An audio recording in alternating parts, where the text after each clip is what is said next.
today,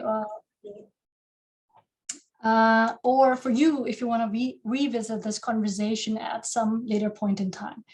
Now, before I introduce our guest speaker for today, I would just like to take a few moments to share about this initiative a little bit more. Now, this conversation series is, of course, sponsored by ICGS, and it is part of ICGS's commitment to supporting early career state scholars within the field of corporate governance. And now the three of us being early career state scholars, we felt the need to provide a platform for people who are maybe are in the same boat as us, or just passionate about corporate governance like us, and to be able to bring them together to engage with leading experts in the field, such as our guest speaker today, and also practitioners. We really hope with this series we can build more connections with each other and facilitate knowledge in corporate governance field, and also just not have discussions relating to research, but also we will be organizing a series focused on teaching as well. So we are very thrilled that many of you expressed your interest and participated today. And especially we're very honored to have Professor Ryan Krause with us today, who agreed to be our first speaker for this conversation series. And he will be talking today about emerging trends in corporate governance research. Now, I can spend all hour talking about Ryan's achievements and contributions to corporate governance, but just to really scratch the surface here, Ryan is currently a professor and Duncan Faculty Fellow at Texas Christian University. He has a PhD from Kelley School of Business. He has held several visiting positions at several top schools around the world. Apart from his very impressive research background, he also is very active in contributing to service within our field. He is currently an associate editor at Journal of Management, also is an editorial board member at several prestigious journals, all the top ones in our field. Now, there were too many awards to list, Ryan, so I just picked and choose a few. And since, as I mentioned, that this series is targeted towards emerging scholars, I thought that was very interesting that you are also very inspiring that Ryan is SMS's 2020 Emerging Scholar. He has all the awards ranging from not just research, but also his service as a reviewer and also teaching. So there's literally nothing that you can't do, Ryan. And finally, Ryan, when we think about Ryan, we also think about very impressive research work on board leadership, CEO duality, board and CEO dynamics, stakeholder management, which has had a lot of significant impact in our field. So it's we're very thankful, Ryan, that you're with us today, and we're very looking forward to hearing more about your perspective on where corporate governance research goes from here. So I will hand over the Zoom floor to you now and let people hear from you. Thank you so much. Thanks, Raj, for that extremely kind introduction. Good morning to those of you who are in the Western Hemisphere, and good evening to those of you in the Eastern Hemisphere. Appreciate you coming to this conversation. You know, as Suraj said, you know, this is the inaugural session of these corporate governance conversations, and so they picked me to make sure we get all the mistakes out early and you know, understand what not to do, and then the you know, the real scholars can get started. But so, you know, I'm very honored to be asked to sort of lead this discussion today, and I really would like it to be a conversation, as the name suggests. So I'm going to talk for a little bit about sort of where I see the emerging trends in corporate governance research. And then I just really like to open it up to people's thoughts or questions, and we can have a dialogue, which I think would be a really great way to spend an hour this Friday. So I got a few slides that I will share.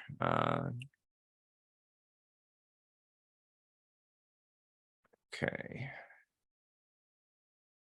You all can see my slides now, I think. Good. Okay, so as Raj said, I am Ryan Krause. I'm at TCU in Fort Worth, Texas, and I'm also currently an AE at Journal of Management.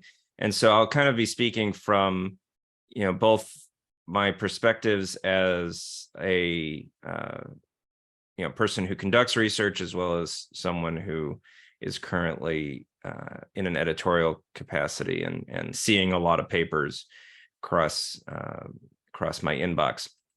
So I want to start with just a little bit of what I see as a timeline in board research, and I'm going to focus mostly on board research because that's kind of what I do within the corporate governance space, and it's where most of my attention is. And this is not this doesn't come from a peer-reviewed review article or anything. This is just sort of something that I kind of threw together when I was sitting down and trying to think about what do I think is the direction that corporate governance research is headed right now. And I do feel like there is a bit of a paradigm shift going on right now, and I'll explain sort of what that is. If you look at the body of board research going back for over 40 years, but about 40 years, I see there being basically three successive sort of eras or trends in that research, and I'm calling them the rational, the boundedly rational, and the intentional. And so for if you look at a lot of the research from the 1980s and 1990s, I'm calling this rational governance because it is very steeped in the examination of how boards are structured, the independence of their membership, drawing a lot on rational theories of organization. So whether you're talking about agency theory or resource dependence theory, these are mostly rational systems theories, which suggest that organizations will be structured based on expectations of operational effectiveness and things like that, and finding lukewarm at best empirical support for that assumption. But so and if you think about the three roles that boards play, if you go back to some of the early work that laid these out, and also in the 90s, you have three kinds of roles that boards play: a monitoring role, a resource dependence or an external dependence role, and an advice and guidance role. And so you see a lot of research in the 80s and 90s looking at these structural issues, board interlocks as a source of potentially collusion or a source of advantage, and then looking at board attributes or director attributes like tenure, experience, with things that are pretty easy to capture empirically. And then I think you move into what I'm calling the boundedly rational governance era, which is where a lot of the behavioral theories, whether it's behavioral theory of the firm, upper echelons theory, a lot of theories from social psych start coming into this literature. And we start, a lot of, Jim Westphal was a pioneer in this area. Several other excellent scholars start bringing social psych and just ideas about behavioral, bringing behavioral theories into the literature. And so you start seeing a change in focus in what we're looking at, whether, going from just, is the board independent, to, is it psychologically independent from management, socially independent? What are those ties that exist there? Looking at demographic diversity, looking at the diffusion of ideas and practices across boards, getting into more human social capital and personal values, things like that, and really tapping into the idea that boards are not just an organizational structure aimed at effectiveness, but actually are subject to all the bounded rationality that Simon and all of his acolytes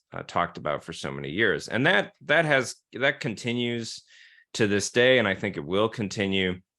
But I think there's also been a bit of a shift recently into what and I haven't seen this anywhere, but I'm calling it intentional governance. And I think that it is a result of the changes in regulation that emerged about 20 years ago, and then after the financial crisis as well.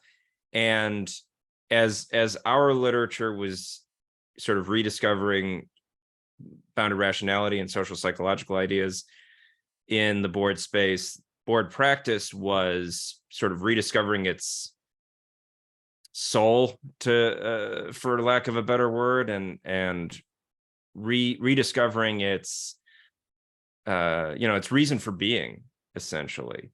And so I think that there's been some really fascinating research, and I see this as a trend. I see this as a major future direction for the literature, looking at the behavior of boards and the behavior around boards. So not just looking at who are the directors, what are their human and social capital, their biases, their social connections, all those sorts of things, but really delving into what are the behaviors happening within the boardroom, what are the behaviors happening at the board level externally, and what are the behaviors that are impacting the board. And I call it intentional governance because I do think that underlying most of this is the idea that directors and boards have agency and are trying to engage in governance with wildly varying degrees of success. Absolutely. But are trying to engage in governance. They're not just a static body, as we sometimes either assume for theoretical reasons or assume for convenience. And so that's kind of where I see things going. And so what does that mean in terms of theoretical trends? Well, there's been some really interesting research in the last several years, and I think I started this timeline at 2010 or so, but I think it's kicked into high gear in the last 10 years. And so one of the major theoretical trends that I think has a lot of room to run is, frankly, redefining the role and the expectations of the board and of corporate governance. Steve Bovey's got several good articles. I listed a couple of them here, an Annals piece and an SMJ piece, really challenging the idea that boards are, that the first piece challenging the idea is that they are capable of engaging in monitoring. And in the second piece, a qualitative article challenging the idea that they even see that as part of their role. And, I'm not sure that I I accept their data, and that boards don't like to see themselves as engaging in monitoring. I'm not sure I accept that from a normative standpoint, whether they see that role for themselves or not. You could make the argument that they have an important governance role to play, but it's a great piece of research demonstrating that oftentimes directors view themselves as much more collaborators with the management than overseers. And that's a fundamental shift in the way that we think about boards and governance and their role. And I think that debate on what is the role, what the role should be, and what role boards see for themselves, what role CEOs see for their boards, I think that is a debate that is going to continue for several years. And I think there's a lot of room for theoretical development there. Flammer et al. Also have an interesting article looking at what the focus of boards is, and particularly focusing on issues of sustainability, for example, as opposed to just, protecting shareholder value. And that's another area that is obviously in the news and is going to continue to be a point of discussion. And so who the board should be serving if indeed they have a service role is something that is going to be a source for debate, I think. As I mentioned in the last slide, I think that we are seeing a shift now to really look at, instead of just differentiating boards based on their characteristics, which has been the bulk of corporate governance research for the last several decades, we're moving into an era here, and I think for the better, where we're differentiating boards by their choices and behaviors within the board and choices at the board level. And there's some excellent research that I've listed here as well, qualitative and survey-based research, really getting into the boardroom and looking at the behaviors that are happening there.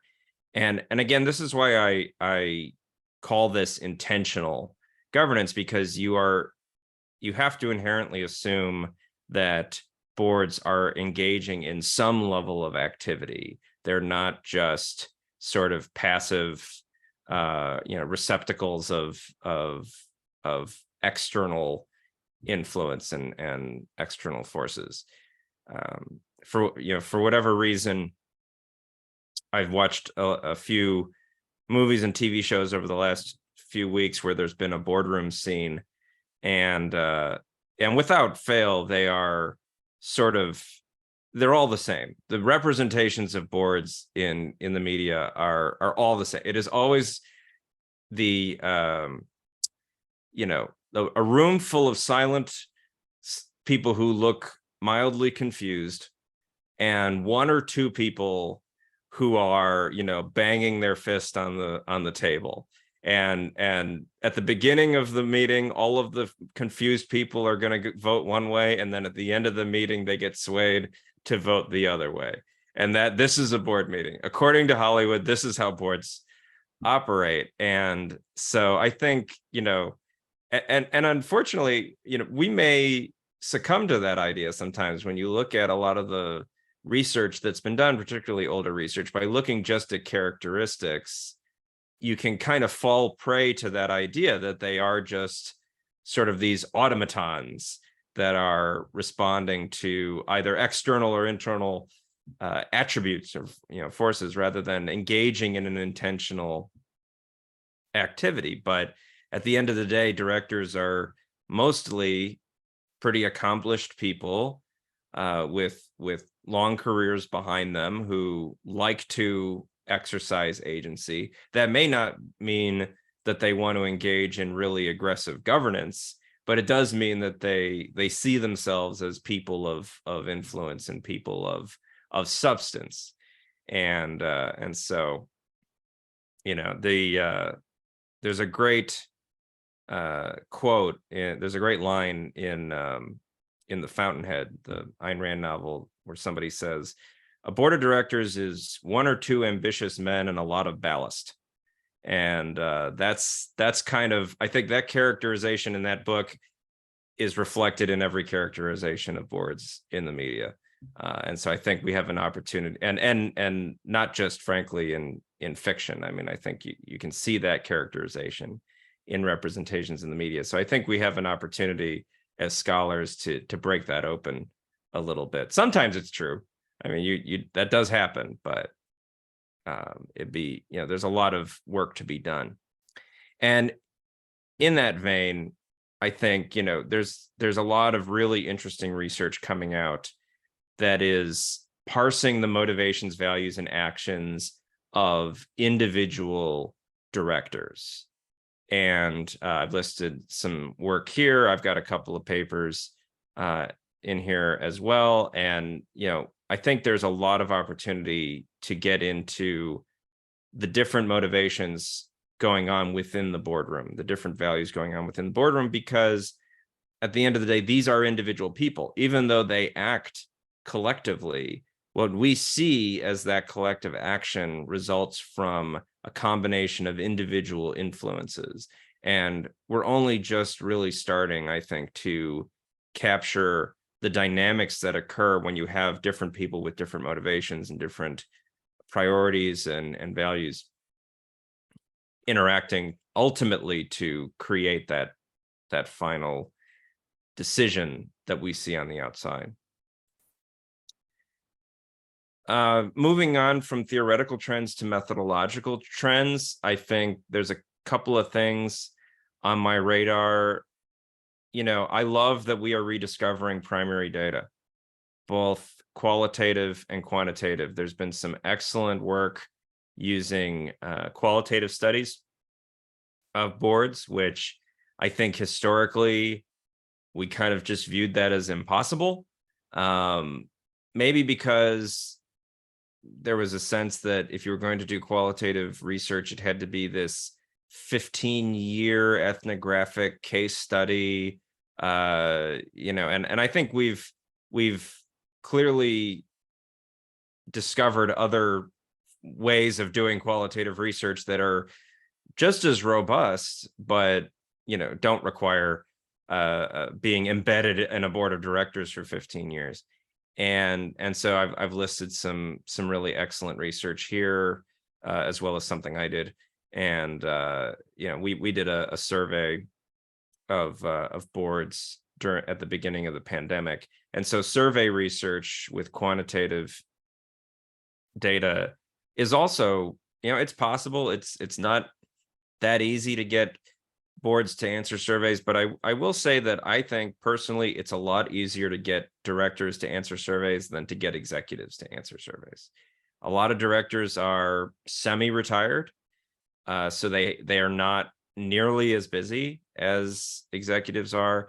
And depending on what you're asking, depending on what you want to know, the nice thing about surveying boards is that they all are pretty much supposed to be knowledgeable about the organization as a whole.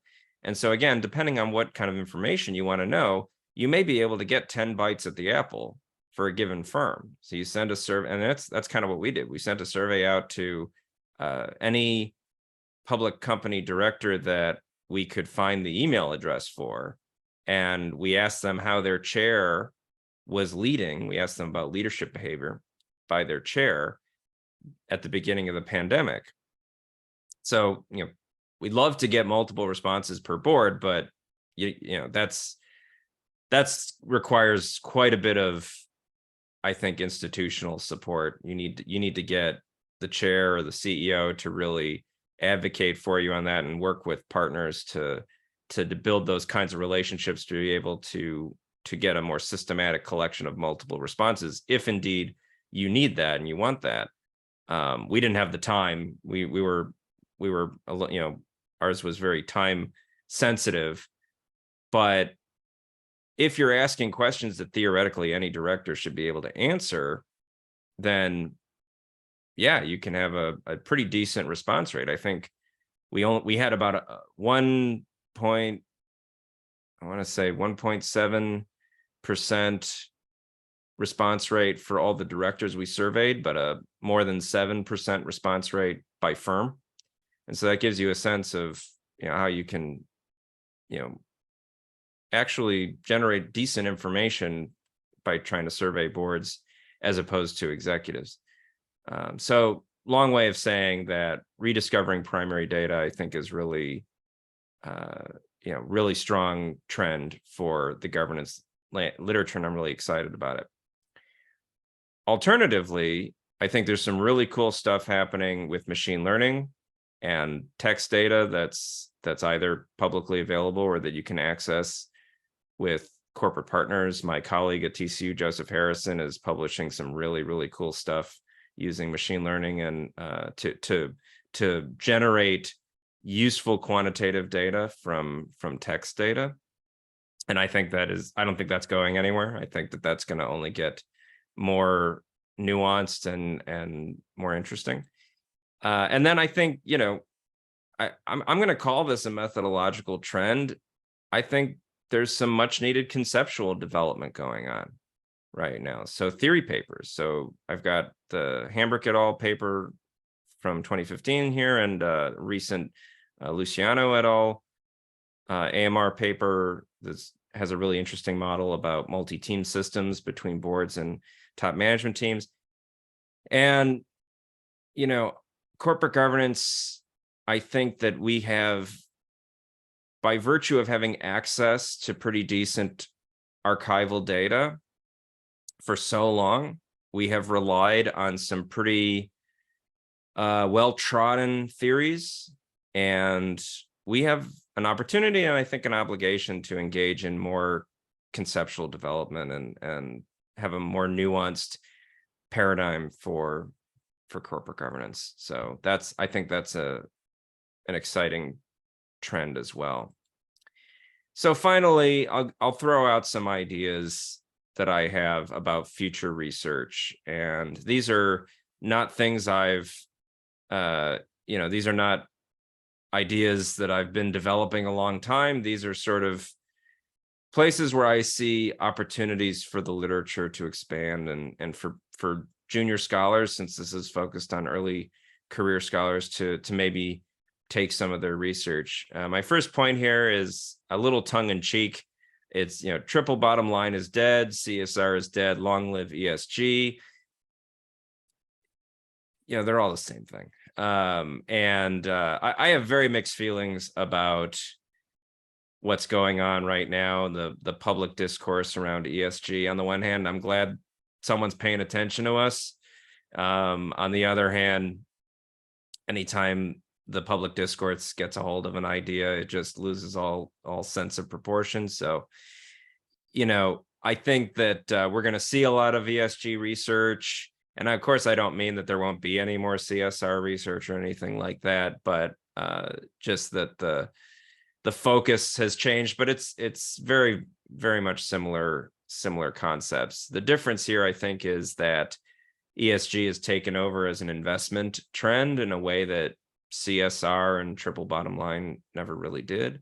But my caution would be here not to get too invested in the ESG idea qua ESG. So, for one thing, it's not really a concept. It's a bucket of multiple concepts, right? I mean, you've got environmental sustainability, social responsibility, and governance in there. So, the theorist in me just bristles at something like that. But it is having an effect in the world of investment and governance practice, so it can't be ignored. So that's going to be an area for growth.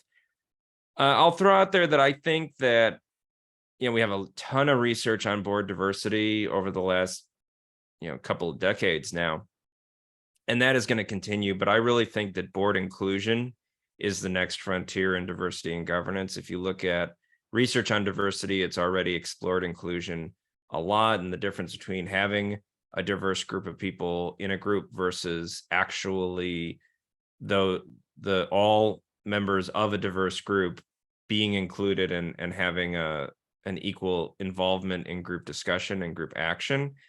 And I think that is going to, that's going to require probably primary data. It's going to require really getting into the boardroom and understanding what's happening. But I do think that board inclusion is where that needs to go next, and probably where it is going to go next. Just continuing what I said earlier, I think that there's a lot of opportunity to study what motivates directors and how that affects board behavior. We have a pretty narrow view right now on what motivates directors. And at the end of the day, I think director motivation is a big theoretical problem. The reason I say it's a theoretical problem is that, I like to come up with solutions for things, which is often a futile exercise, but I like to try and come up with solutions for things. And I can't solve director motivation, because the problem is, for example, if somebody is motivated by money, then okay, you can compensate directors, but if you're paying them enough to satisfy a financial motivation, you've made them dependent on the company. And so they're no longer I mean, they may be called independent directors, but they're not really. They're dependent on the organization. They're dependent on the management to some degree. If they're not motivated by money, then you have a different problem, which is that they're going to be motivated by whatever it is that got them in that room. It could be, we like to think that a stewardship motivation is good, but a stewardship motivation is very subjective. And so you have all sorts of problems of identification, organizational identification. You have problems of differing ideas about what the mission of the organization should be and all those sorts of things. So I think there's a lot of space there to explore what motivates directors, what gets them in the room, and then what drives the decisions that they make. And then finally, I think there's an opportunity to do some research on director networks, both professional and informal.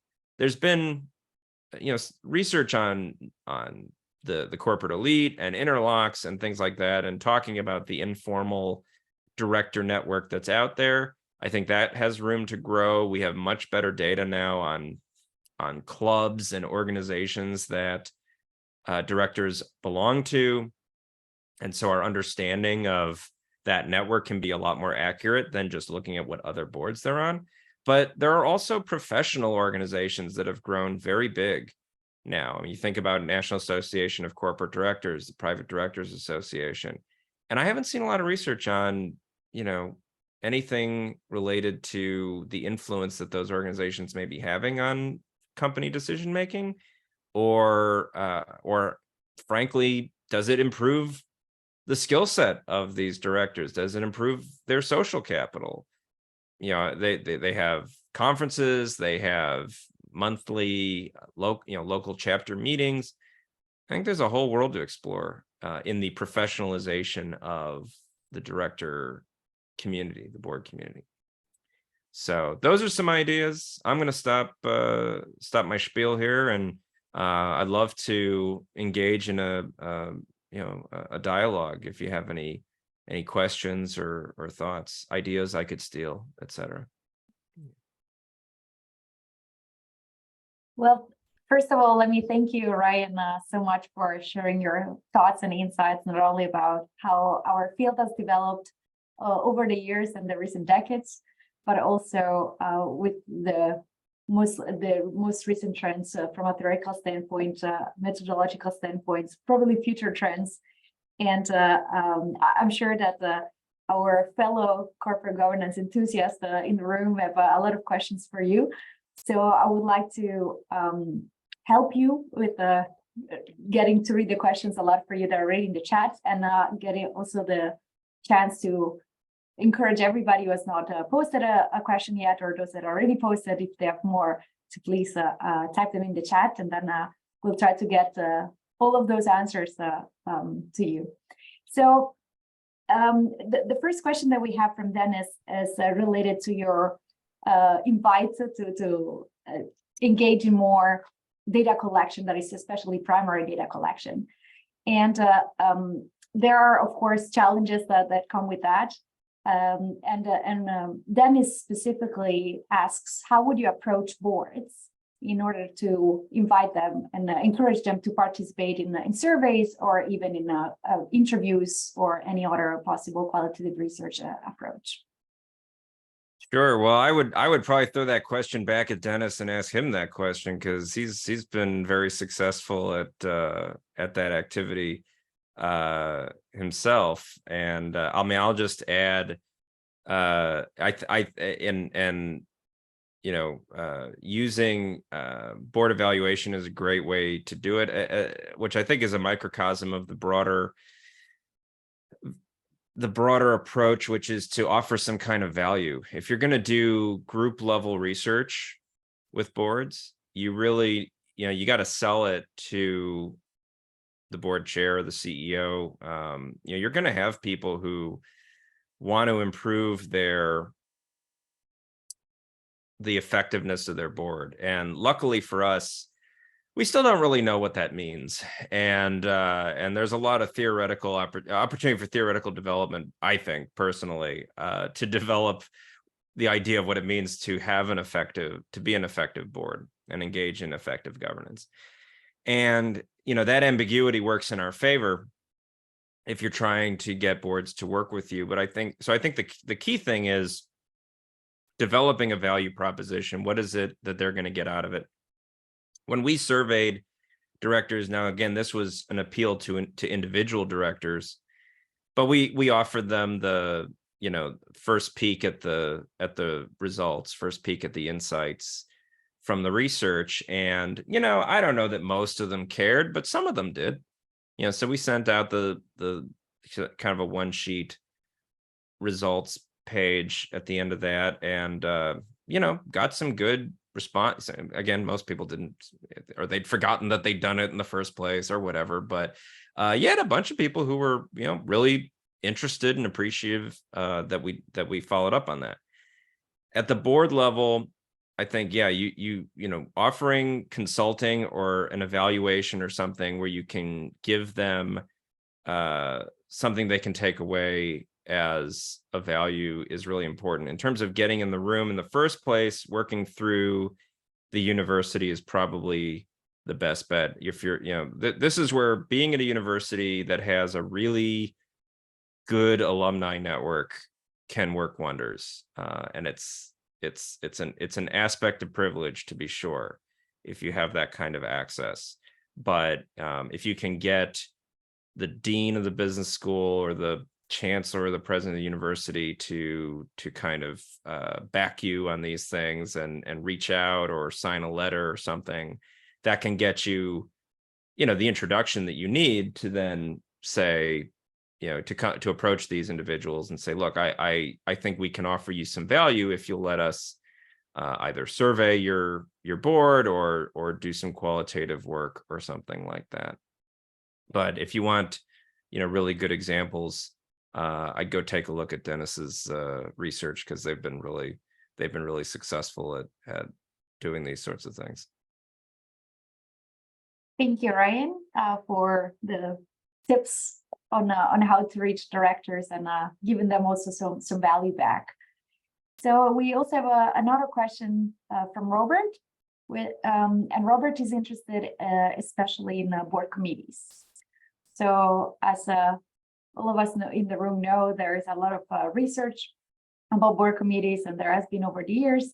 And Robert is asking about any nuances of which papers about this topic you see on your desk as an AE, I would assume, and what are your thoughts on where this specific topic could be going in the future? Yeah, definitely. I am seeing research on committees, probably not as much as I might have expected. I think there is opportunity there. As board work gets more time consuming, more work is getting pushed into committees, and so the members of the committees are going to have more influence. I think the trick with doing research on committees is figuring out a theoretical angle that doesn't just treat the committee as a microcosm of the board. You got to identify a reason why there would be something unpredictable or something that existing theory doesn't predict about how the committee is going to act, or what the influence of the committee might be. And so, and other research I've seen has used committees, and I think this is somewhat clever, has sort of used committees to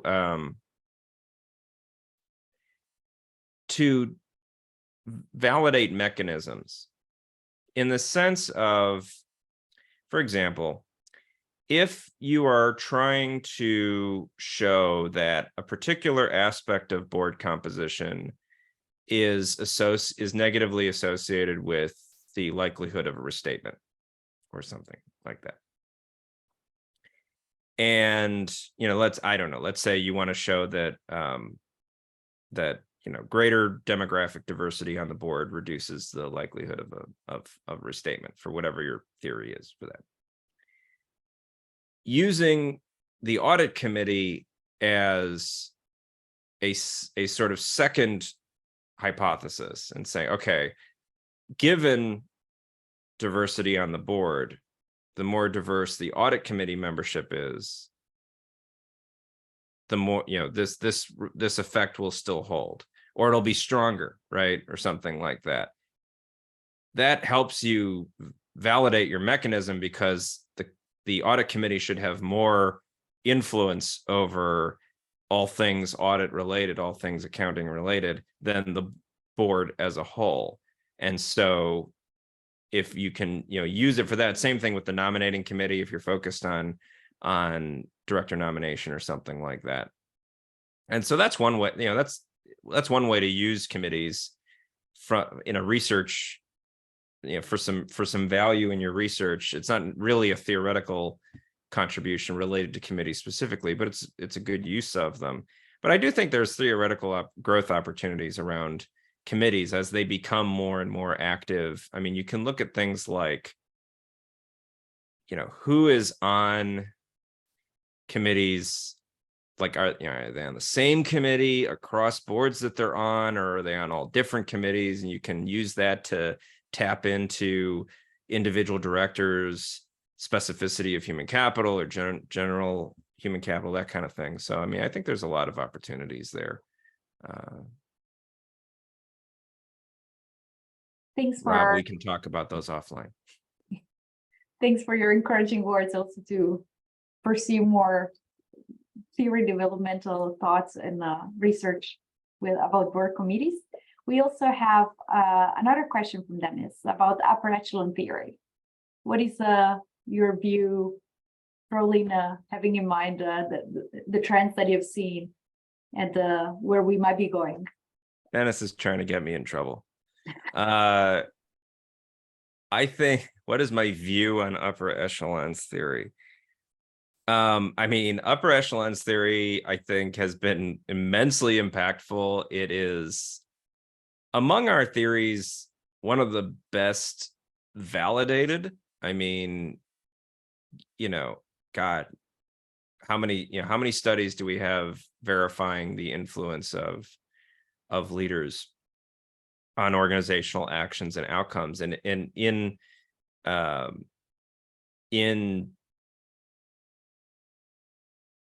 direct consequence of their particular biases or backgrounds, or whatever. There's a great review article that just came out in Journal of Management on executive backgrounds and the influence of executive backgrounds that you should all check out.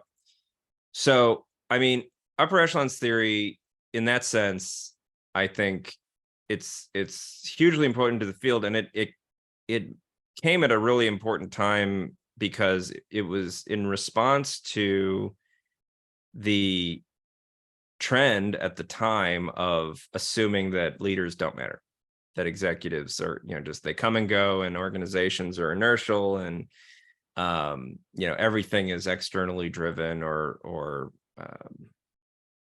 that leaders just don't matter. And so and I don't think we're ever going back to that way of thinking. And I think upper echelons theory had a lot to do with that. And I think the idea of managerial discretion has been widely impactful as well. So that's my view on upper echelon theory. I do think that it is, by its nature, a little limited, in the sense that it doesn't go, we keep, and maybe this is just the way we are testing it and the way we're approaching it, but we kind of keep testing the same basic proposition. The same basic two propositions, that the backgrounds of leaders matter, have an influence on organizations, and that they're moderated by managerial discretion. And we measure that different ways, and we capture different ways. And from a scientific standpoint, that's great. From a theoretical expansion standpoint, I think that we need to add to it. We need to make it a little bit more complex. So I think there's a lot of opportunity there to build on upper echelons theory. Thank you for your reflection of a very big theory in our field.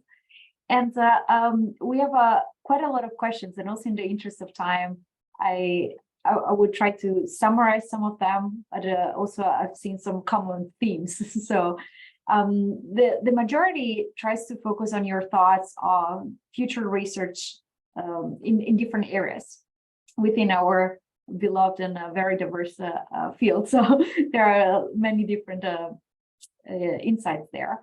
But before we get to that, I would like to read the question that Daniel posed to you with respect to your own firsthand board experience that he recalls, and whether that could inspire us in some of the trends that you've been highlighting for us, or whether that's already in your presentation that you've already used that board experience.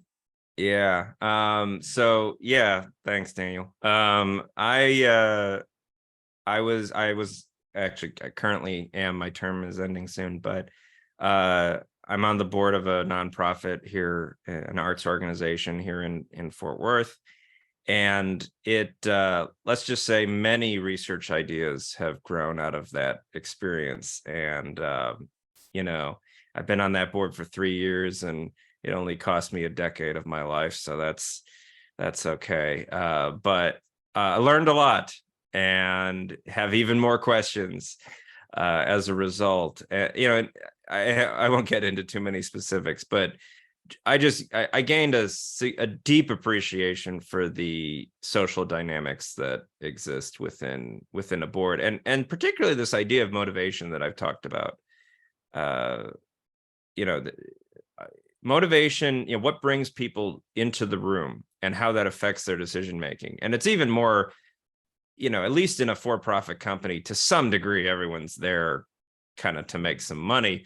In a nonprofit, it's no holds barred. I mean, it's just all over the place. People are there for so many different reasons. Some of them are even productive.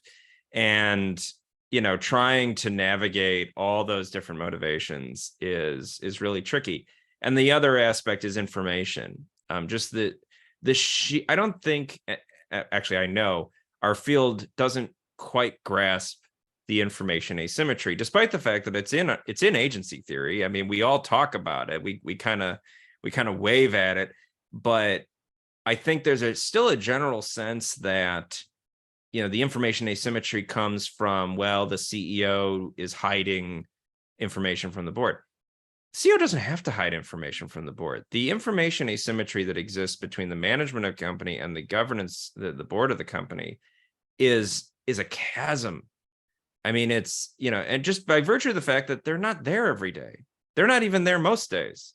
And what they get is a giant board book, or, you know, these days it's electronic, but I mean, it's a huge, you know, amount of information every quarter or every couple of months. And they have to process all of that information. And so I really think the big governance challenge ultimately is not a conflict of motivations between, like, the conflict of interest. It's a conflict of information. I mean, just trying to understand what is the relevant information that the board needs to have in order to evaluate decision making and ideally somehow improve, or at least not make worse, the executive's decisions. And so that was something that really became clear to me, you know, working, serving on that board, because you just realize how out of touch the board is and has to be, right? I mean, if you were, the only way to not be that out of touch is to be there every day, in which case you should be earning a salary doing something. So yeah, in that sense, that those were the things I kind of gleaned from that experience. That and an ulcer. Thanks for sharing your insights, and to give us also the heads up that a lot of exciting ideas will be coming. Eccetera, eccetera. Oh, let me see.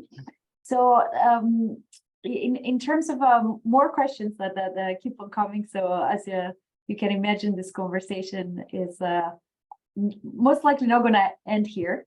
But that's okay. I know most of the people on this call, so they can just send me their questions directly. Indeed. So in terms of the future research, so UG is interested in fintech. Where do you see future research venues in fintech? If you can share a few words. And Yeah, then I mean, a just few more I topics. haven't. Yeah, that's a great question. I haven't really thought a whole lot about it, but I mean, to the extent that it's changing investment practices, particularly among retail investors, it's got to have some kind of an impact, right? I mean, you see some of it in terms of like the meme stocks and what impact that had. I was just reading an article about what's his name that took over GameStop, Cohen, and that only happened because of that only was able to happen because of the influence of fintech and it becoming a meme stock and that sort of thing. But the article was basically out there completely undoing their e-commerce strategy and going back to trying to figure out a way to leverage their brick and mortar retail operations, and it'll be fascinating to see. But they got this lifeline to try, for years because of this influx of capital. So I think there's I like I said, I really haven't thought about it that much, but I think it's a really interesting direction to explore. So we might already have the plan for another session on some topics to touch upon. Yeah. In terms of other topics and where the research is going, where do you see political activism as one of the recent CG trends that we have been seeing? Yeah.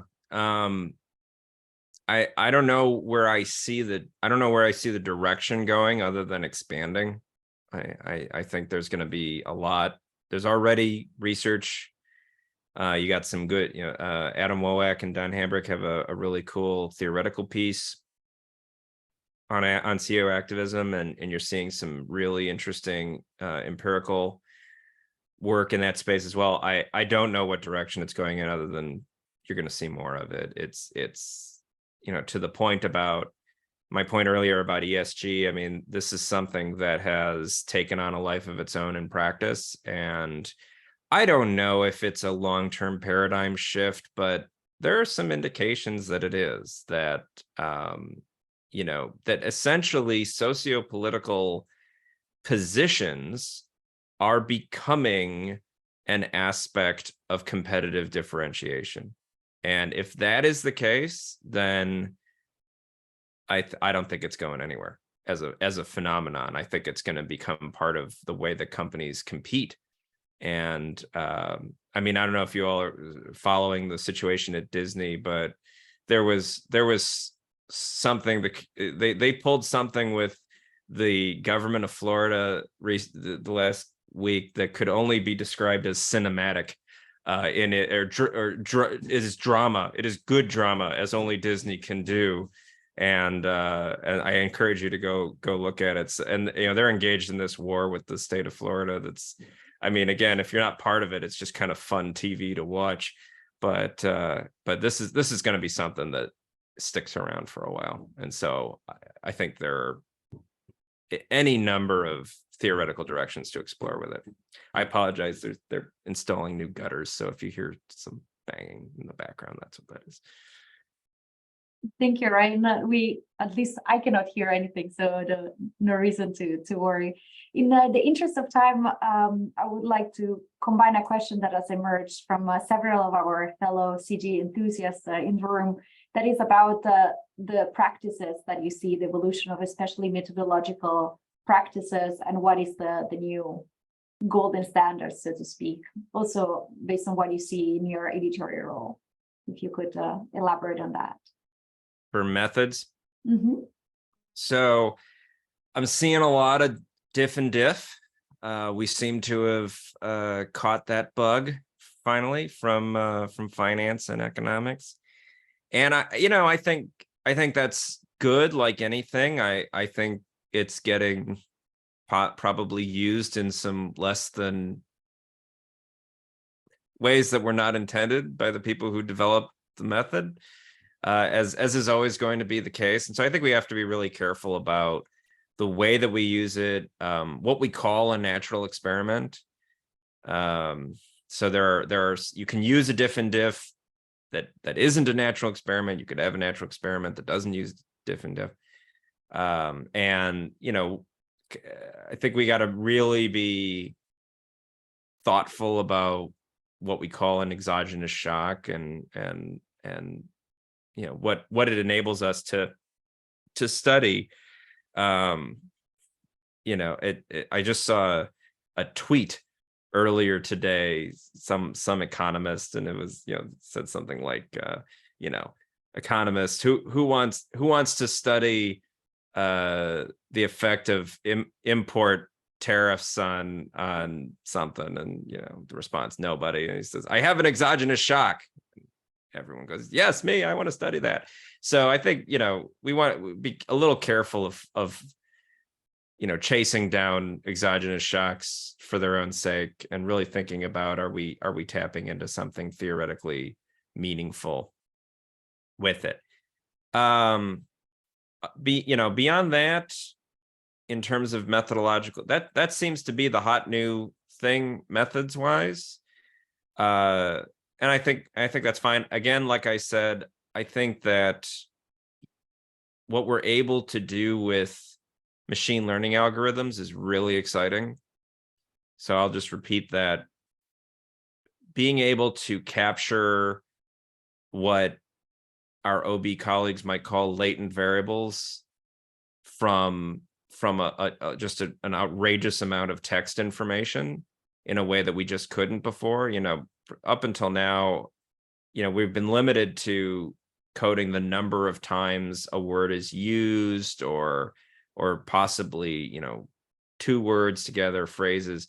And now, the ability of these algorithms to identify patterns has just gotten so ridiculous that you can pick up tone, you can pick up sense of humor, all these sorts of things. And so I think there's just unbelievable potential to get into some, through more or less publicly available text data, tap into meaningful theoretical constructs, psychological, communication related constructs among executives and directors, to some degree. Thank you so much, Ryan. We're right on time with 30 seconds left, so I give the word back to Sarosh for some concluding remarks. Thanks again, Ryan, and thanks everybody from my side. Looking forward to seeing you next time. Yeah, I want to wrap up now on behalf of ICGS and Rahul and Ilaria. I just want to thank everybody who's participated today. Please keep a lookout for the next conversation series. And Ryan, thank you so much for being our first speaker. And I hope you won't mind if we steal some of these very interesting ideas now and submit it to JOM. Absolutely. Thanks so much for having me. Hopefully you've learned what not to do with this series now that I've made all the mistakes. Thank you. Have a nice evening, everybody. Nice afternoon, wherever you are. Good seeing you, everybody. Take Thank care. you, everyone. See you next time. Bye, everyone. Bye.